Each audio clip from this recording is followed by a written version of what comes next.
Good morning.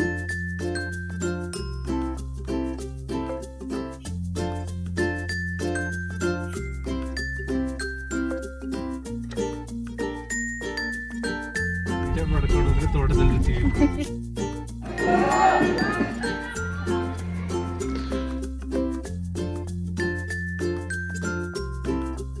Hello, good morning. ನಾನಿವತ್ತು ಬೆಳಗ್ಗೆನೇ ಎದ್ದು ಫ್ರೆಶ್ ಅಪ್ ಆಗಿಬಿಟ್ಟು ಬರೋಷ್ಟರಲ್ಲಿ ಮಂಜು ನೆಲ್ಲಿಕಾಯಿ ಡಿಟಾಕ್ಸ್ ಡ್ರಿಂಕ್ನ ತಂದು ಇಟ್ಟಿದ್ರು. ನಾನು ಇದನ್ನು ಐಸ್ ಕ್ಯೂಬ್ ಮಾಡಿ ಇಟ್ಕೊಂಡಿದ್ದೀನಿ ಫ್ರಿಜ್ಜಲ್ಲಿ. ಸೊ ಅದನ್ನು ತೊಗೊಂಡು ಬಂದು ಕೊಟ್ಟಿದ್ದರು. ಹಾಗೆಯೇ ಇವತ್ತಿನ ನನ್ನ ಲಾಗ್ ಬಂದು ತೀರಾ ಸಿಂಪಲ್ ಏನಂದರೆ ಆಯಾ ಟೈಮಲ್ಲಿ ನಾನು ಏನು ಲಾಗ್ನ ಸಿಂಪಲ್ಲಾಗಿ ವೀಡಿಯೋ ಮಾಡಿ ಇಟ್ಕೊಂಡಿದ್ದೆ ಅದನ್ನಷ್ಟೇ ನಾನು ಕೊಡ್ತಾಯಿದ್ದೀನಿ.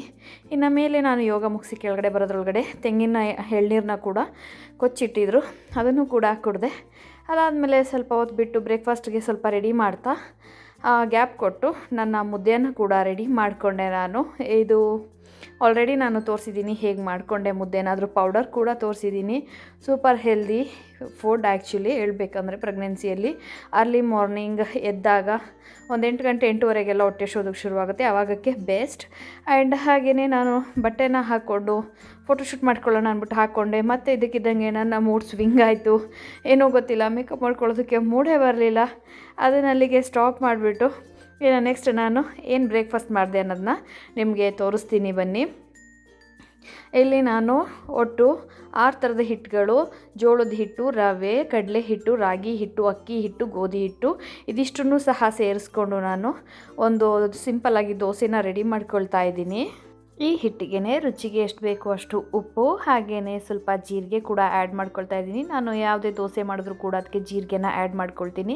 ಹಾಗೆಯೇ ಕನ್ಸಿಸ್ಟೆನ್ಸಿಯನ್ನು ನೋಡಿಕೊಂಡು ನಾವು ನೀರನ್ನ ಹಾಕ್ಕೊಂಡು ಮಿಕ್ಸ್ ಮಾಡ್ಕೊಳ್ಬೇಕಾಗುತ್ತೆ. ದೋಸೆ ಬ್ಯಾಟರ್ದು ಅದಕ್ಕೆ ನಾನು ಮಿಕ್ಸ್ ಮಾಡಿಕೊಂಡು ಈಗ ದೋಸೆನ ಮಾಡ್ಕೊಂಡಿದ್ದೀನಿ. ನೋಡ್ತಾ ಇದ್ದೀರಲ್ಲ, ಚೆನ್ನಾಗಿ ಬಂದಿದೆ. ಎದ್ದು ಬರೋದಕ್ಕೂ ಕೂಡ ಕಷ್ಟ ಏನಾಗಲ್ಲ ತವ ಮೇಲೆ. ಇದಕ್ಕೆ ನಾನು ಶೇಂಗಾ ಚಟ್ನಿಯನ್ನು ಕೂಡ ರೆಡಿ ಮಾಡ್ಕೊಂಡಿದ್ದೀನಿ. ಅದಕ್ಕೆ ಕಡಲೆ ಬೇಳೆ ಕೂಡ ಹಾಕಿಬಿಟ್ಟು ಅದರ ಜೊತೆಗೆ ನನ್ನ ಮಧ್ಯಾಹ್ನದ ಊಟ ಬೇಳೆ ಸಾಂಬಾರು, ಅನ್ನ, ಹಾಗೆ ಪಾಲಕ್ ಪಲ್ಯ, ಸೌತೆಕಾಯಿ ಆಗಿತ್ತು. ಅದಾದಮೇಲೆ ನನಗೆ ದೇವಸ್ಥಾನಕ್ಕೆ ಹೋಗ್ಬೇಕಂತ ಆಸೆ ಆಗ್ತಾಯಿತ್ತು ತುಂಬ.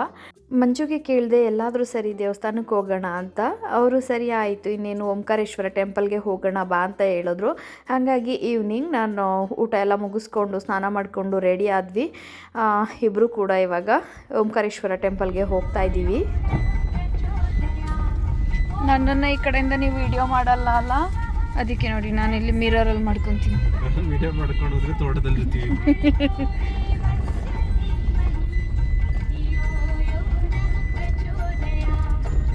ಮಡಿಕೇರಿಗೆ ಹೋಗುವಾಗ ಈ ಸ್ಪಾಟ್ ಅಂತೂ ನನಗೆ ತುಂಬಾ ಇಷ್ಟ. ಫುಲ್ಲು ದೊಡ್ಡದಾಗಿದೆ ಆ ಜಾಗ. ಏನೂ ಕೂಡ ಅಲ್ಲಿ ಕನ್ಸ್ಟ್ರಕ್ಷನ್ ಏನೂ ಮಾಡಿಸಿಲ್ಲ ಪುಣ್ಯಕ್ಕೆ. ಗದ್ದೆ ಜಾಗ, ಗದ್ದೆ ಟೈಮಲ್ಲಂತೂ ಇನ್ನೂ ಬ್ಯೂಟಿಫುಲ್ಲಾಗಿ ಕಾಣಿಸುತ್ತೆ. ಇವಾಗ ಗದ್ದೆ ಎಲ್ಲ ಕಟಾವು ಮಾಡಿದ್ದಾರೆ, ಅದ್ರ ಜೊತೆಗೆ ಸನ್ಸೆಟ್ಟು ಸೂಪರಾಗಿತ್ತು.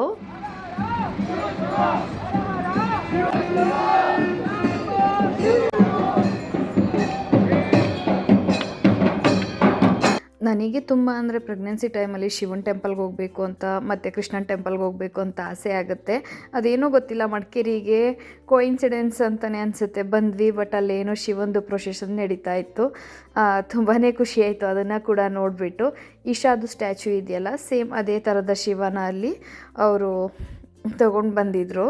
ಇದೇ ನೋಡಿ ಬ್ಯೂಟಿಫುಲ್ ಓಂಕಾರೇಶ್ವರ ಟೆಂಪಲ್. ಇಲ್ಲಿ ಹನುಮಂತನ ಟೆಂಪಲ್ ಕೂಡ ಇದೆ. ಇದನ್ನು ಒಂದು 900 ಇಯರ್ ಓಲ್ಡ್ ಅಂತ ಹೇಳ್ತಾರೆ. ಇಲ್ಲಿ ಲೋಕಲ್ಸ್ಗಿಂತ ತುಂಬ ಅಂತ ಹೇಳಿದ್ರೆ ಟೂರಿಸ್ಟ್ ಪೀಪಲ್ಸೇ ಜಾಸ್ತಿ ಬರೋದು.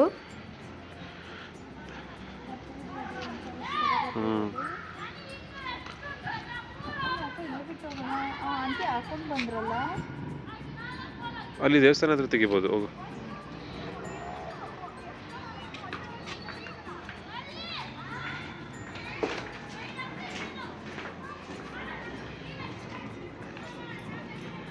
ಕಲ್ಯಾಣಿ ಬಂತು.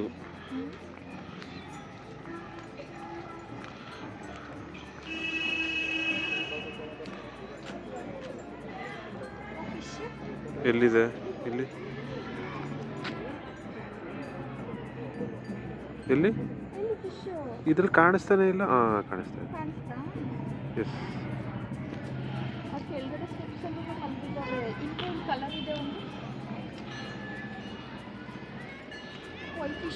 ಕೊಯ್ ಫಿಶ್ ಅದು.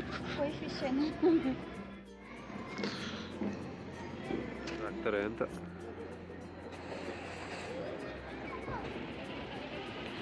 ಸುಮಾರಿದೆ ಎಲ್ಲ ಎಜ್ಜಿಗೆ ಬಂದು ಕೂತಿರೋದು.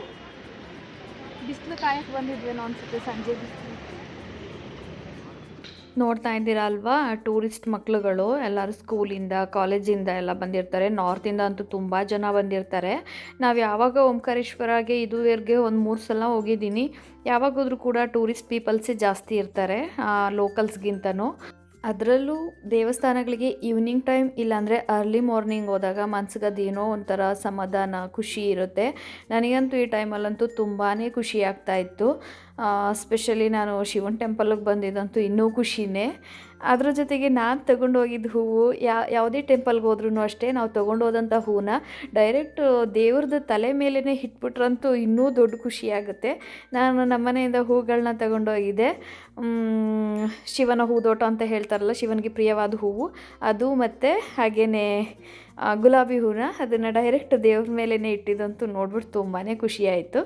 ಹಾಗೆ ಮಂಜುದು ಹೆಸರಲ್ಲಿ ಅರ್ಚನೆಯನ್ನು ಮಾಡಿಸ್ಕೊಂಡು ನಾವು ವಾಪಸ್ ಮನೆಗೆ ಹೋಗೋದಕ್ಕೆ ಅಂತ ಹೇಳಿಬಿಟ್ಟು ಬರ್ತಾ ಇದ್ದೀವಿ. ನನ್ನ ಮನಸ್ಸಿಗೆ ಓಂಕಾರೇಶ್ವರ ಟೆಂಪಲ್ ಇನ್ನೂ ಖುಷಿ ಕೊಡೋದಕ್ಕೆ ಇನ್ನೊಂದು ರೀಸನ್ ಏನು ಅಂದರೆ, ಇಲ್ಲಿರೋ ಅಂತಹ ಕಲ್ಯಾಣಿಯಲ್ಲಿ ಫಿಶ್ ಮತ್ತು ಆಮೆ ಎಲ್ಲ ಇರುತ್ತೆ. ಅದು ನೋಡೋಕ್ಕೂ ಕೂಡ ಖುಷಿಯಾಗುತ್ತೆ.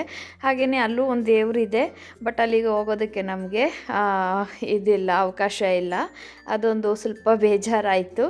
ಅದಾದಮೇಲೆ ಏನಾದರೂ ತಿನ್ಕೊಂಡು ಹೋಗೋಣ ಅಂತ ಹೇಳಿಬಿಟ್ಟು ನಾನು ದಹಿ ಪುರಿಯನ್ನು ತೊಗೊಂಡೆ. ಮಂಜು ಇದೆ, ಹೆಲ್ದಿ ಇರುತ್ತೆ ತಗೋ, ಏನು ತೊಂದರೆ ಇಲ್ಲ ಅಂತ ಹೇಳಿದ್ರು. ಆ್ಯಂಡ್ ಅದು ತೊಗೊಂಡು ತಿನ್ನೋ ಅಷ್ಟರಲ್ಲಿ ಬಾಯಿ ದೊಡ್ಡದು ಮಾಡಿ ತಿನ್ನೋಕ್ಕೆ ಸಾಕಾಗೋಯಿತು. ಅಷ್ಟು ದೊಡ್ಡದಿತ್ತು ಪೂರಿ. ನನ್ನ ಈ ಒಂದು ವಿಡಿಯೋ ತುಂಬ ತೀರಾ ಸಿಂಪಲ್ ವಿಡಿಯೋ ಆಗಿತ್ತು. ಹಾಗೆಯೇ ಇಬ್ಬರು ಕೂಡ ಮನೆಗೆ ಹೋಗೋಕ್ಕೂ ಮುಂಚೆ ತುಂಬ ಹೊಟ್ಟೆ ಹಸ್ತಾ ಇದ್ದಿದ್ದರಿಂದ ಪಾನಿಪುರಿ ಹಾಗೆಯೇ ದಹಿ ಪೂರಿಯನ್ನು ತಿಂದು ಮನೆಗೆ ಹೊರಡ್ತಾ ಇದ್ದೀವಿ. ಒಬ್ಬಳದು ಜಾಬ್ ಫ್ರ್ಯಾಕ್ಚರ್ ಆಗಿದ್ದು ನೋಡ್ದ, ಗೋಲ್ಗಪ್ಪ ತಿನ್ನೋತಿಗೆ.